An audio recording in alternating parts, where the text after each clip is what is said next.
প্রিয় লিও, আমি জানি না আমার এই খোলা চিঠিটুকু আপনার কাছে কতটুকু পৌঁছাবে, বা এই ভিডিওটা আপনার কাছে কতটুকু পৌঁছাবে, বা আপনি আদৌ এই ভিডিওটি দেখবেন কিনা আমি কিছু জানি না। তবে আপনার জন্য একটা খোলা চিঠি আমার পক্ষ থেকে রইল। 2010 সাল থেকে আমি যখন ফুটবলটা দেখা শুরু করি, তখন আমি একটা ফুটবলারকে চিনতাম, সেটা হচ্ছে লিওনেল মেসি। একটা দলকে চিনতাম, আর্জেন্টিনা।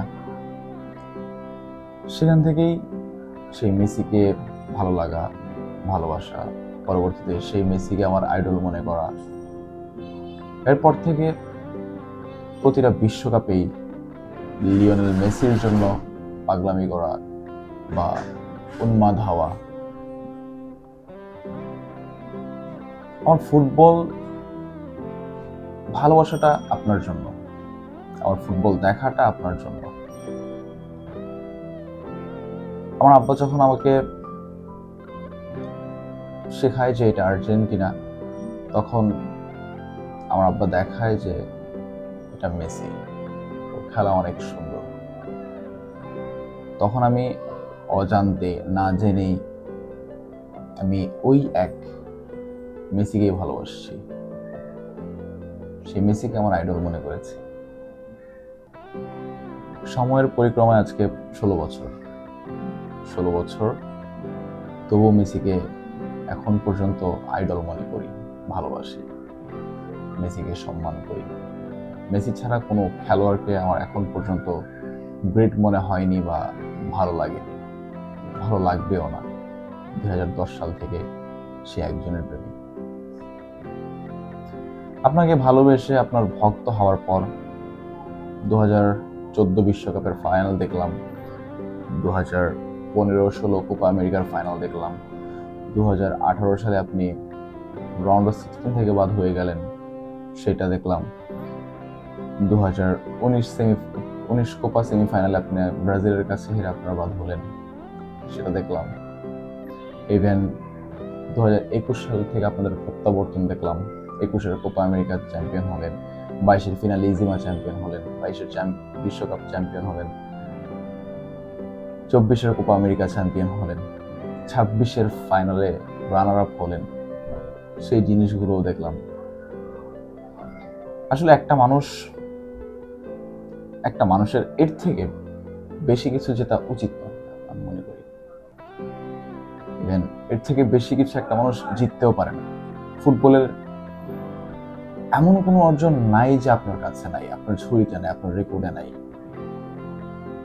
কারো কাছে হয়তো এই জিনিসগুলো ড্রিম, বাট আপনি এই ড্রিমটা সত্য করে দেখিয়েছেন। আপনি খুব হাম্বল একটা পার্সন। মিডিয়া পাড়ায় বিভিন্ন জায়গায় আপনাকে নিয়ে হয়তো ট্রল হয়, কারণ তারা রাইভাল সাপোর্ট করে। তাদের হয়তো বেস্ট প্লেয়ার রোনালদো, এক একজনের বেস্ট প্লেয়ার এক একজন হতেই পারে, স্বাভাবিক।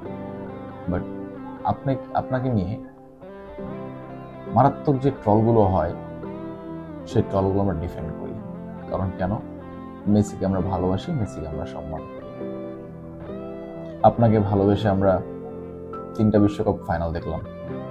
আমরা 3টা বিশ্বকাপ ফাইনালে উঠে আমরা 2টাতে রানার আপ আর 1টাতে আমরা চ্যাম্পিয়ন হলাম। এই এতটুকু জিনিসই দেখতে কার ভাগ্যে যোগ বা কার ভাগ্যে সহায়। 2026 ফিফা বিশ্বকাপটা আমাদের ছিল না, বাজে পারফরমেন্স করেছি, আমরা হেরেছি স্পেনের এগেইনস্টে।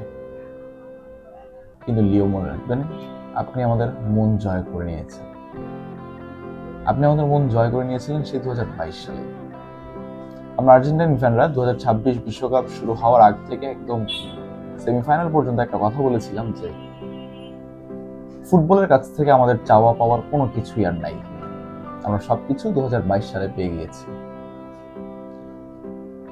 এবার হচ্ছে আমরা ফুটবলটাকে এনজয় করব, যেটা আপনি নিজের মুখে বলেছেন, আপনি নিজেও বলেছিলেন।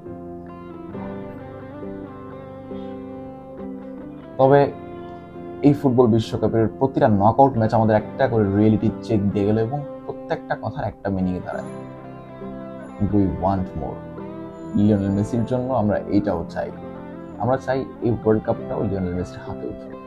স্পেশালি পার্সোনালি আমি এই জিনিসটা চেয়েছিলাম যে অ্যাটলিস্ট মেসির হাতে কাপটা উঠুক, যেহেতু মেসির লাস্ট টুর্নামেন্ট। তবে ভাগ্যের নির্মম পরিহাস দেখেন, 2014 ফাইনালে এক্সট্রা টাইমে আর্জেন্টিনা গোল কনসিড করেছে জার্মানির এগেইনস্টে, সেখানে রানার আপ হয়েছে।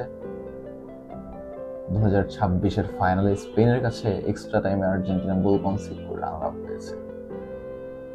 স্পেশালি আমি চেয়েছিলাম এই ট্রফিটাও মেসির হাতে উঠুক, দ্য ডিজার্ভিং ম্যান। তবে ভাগ্য হয়তো সবসময় সহায় দেয় না। আপনি ভালো খেলেছেন, পুরো টুর্নামেন্ট জুড়ে আপনি ভালো খেলেছেন, হয়তো গোল্ডেন বল পাওয়ার দাবিদার আপনি ছিলেন। তবে ওই যে কথা আছে না, যে অভাগা যেদিকে চায় সেখানেই সবকিছু ফুরায় যায়। আপনার না পাওয়া হলো গোল্ডেন বুট, না পাওয়া হলো গোল্ডেন বল, না পাওয়া হলো ওয়ার্ল্ড কাপ ট্রফিটা। তবে আক্ষেপ নেই আমাদের, আক্ষেপ আপনারও থাকার কথা না। লিও 2021, 22, 24 3 বছরে 4টা মেজর ট্রফি জেতাটা সবার মুখের কথা না, চারটিখানি কথা না। আপনার প্রতি আমরা কৃতজ্ঞ, আপনার প্রতি আমরা কৃতজ্ঞ। আপনি সমর্থকদের বুঝতেন, সমর্থকদের মনের ভাষা বুঝতেন, সবকিছু হতো। একটা জিনিস আমি জানি না এটা আপনার লাইফের লাস্ট ফিফা ওয়ার্ল্ড কাপ ছিল কিনা, আমি জানি না আপনি এরপর আর্জেন্টিনার জার্সিতে খেলবেন কিনা, বাট খুব সম্ভবত আপনি আর থাকছেন না আর্জেন্টিনা ন্যাশনাল টিমে, বা আপনি আর খেলছেন না 2030 বিশ্বকাপে। 2030 বিশ্বকাপে আর্জেন্টিনা মাঠ নামবে স্কোয়াডে বা একাদশে, লিওনেল মেসি থাকবে না। এই জিনিসটা সবচেয়ে বড় প্যাথেটিক। প্রতিটা ফুটবলারেরই একটা সময় থামতে হয়, তারা অবসর নেয়। আপনি তো তাদের ব্যতিক্রম কেউ না, আপনি অবসর নেবেন, থামবেন। তবে আশা করব ফুটবলের বাইরের জীবনটা খুব ভালোভাবে উপভোগ করবেন, the greatest of all time. আপনাকে আমরা ভালোবাসি, আপনাকে আমরা সম্মান করি। Messi forever. We love Messi. We respect Messi. And also we want that Messi ভালো একটা কিছু করুক তার মাঠের বাহিরের লাইফে। Thank you so much.